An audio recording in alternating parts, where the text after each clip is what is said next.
Olá pessoal, tudo bem? De novo, falei que voltava e a gente está aí para refletir agora nesse pequeno espaço de tempo sobre a questão aí do mercado de trabalho, particularmente aí para os pedagogos, né? Então, vocês já sabem, e nunca é demais explorar isso, que o formando, né, o formado aí em pedagogia, ele pode atuar num cenário amplo dentro do contexto da sociedade.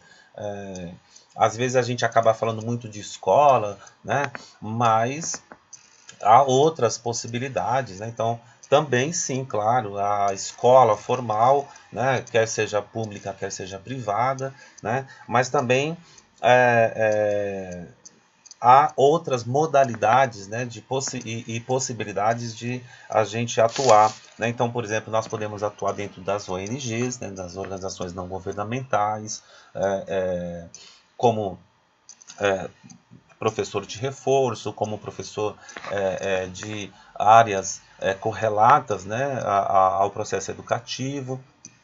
Nós podemos atuar dentro dos espaços hospitalares, na chamada pedagogia hospitalar, com crianças e jovens e adultos em situações de internação e que precisam de um acompanhamento mais pedagógico, né?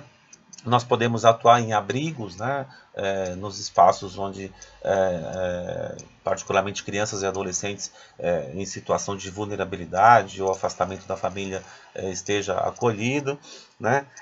Nós também podemos atuar dentro das empresas, né, prestando assessoria dentro das organizações particulares, das empresas privadas, né, e enquanto assessoria, né, assessoria na área da educação, assessoria nas áreas correlatas aí ao processo educativo, né. É importante a gente não perder de vista que a gente passa por um processo de transformação bastante interessante na sociedade. Claro, todo processo de mudança exige da gente também uma nova postura, um novo olhar, né? É, não só perceber as limitações, mas também perceber as possibilidades. O meu processo formativo, né, o seu processo formativo depende muito mais de mim, depende muito mais de você do que da própria instituição, do próprio professor, né?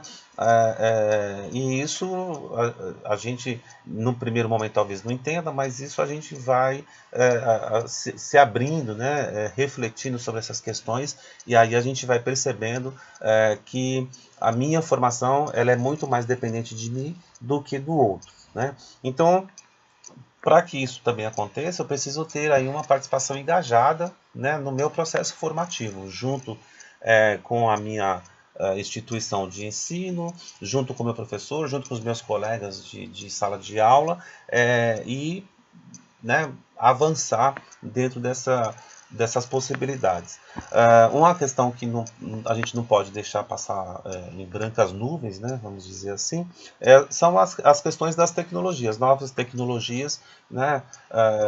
Então nós temos aí uma gama de possibilidades, né? Nós temos aí a internet que, né, chega aí para nós, particularmente aí na década de 90, meados da década de 90, e que ao longo desses 20 anos aí de internet no país, por exemplo, isso, né, prolifera e se alastra de maneira que a gente não tem como mais retornar, né? Não dá para abdicar de conhecer, de refletir, de buscar e de se interar com essas ferramentas, né?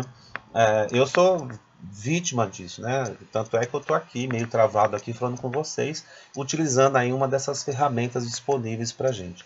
Outra questão que eu quero chamar bastante a reflexão da gente é justamente a questão dos pilares da educação, dos 4 pilares da educação, que é aprender a conhecer, aprender a fazer, aprender a viver e aprender a ser, né? Cada um desses pilares é instituído já na década de 90, na Conferência Mundial de Educação, né, lá na Indonésia, chama a atenção de que a educação, né, 4 pilares da educação, de que a educação precisa fomentar no sujeito, precisa trabalhar no sujeito a questão da compreensão, das descobertas, né, de construir conhecimento, né, de sairmos um pouco da teoria. A teoria é importantíssima, né, mas deixar um pouco a teoria e irmos para a prática. Por quê? Porque a prática é que vai fazer com que a gente observe, que a gente analise, que a gente reflita, e aí a gente volta, né, para a teoria para justamente reorganizar as ideias, reorganizar as nossas práticas, né? E não abrir mão, né, não abrir mão de jeito nenhum do conhecimento de si mesmo, né? Então eu preciso conhecer as minhas limitações, sim, mas eu preciso conhecer as minhas limitações para que eu também avance, né, e conheça as minhas possibilidades, porque por meio das possibilidades, e eu tenho possibilidades, né, que eu consigo avançar. Então eu deixo, né, esse momento para vocês, dizendo que vocês terão muitas oportunidades de trabalho, né?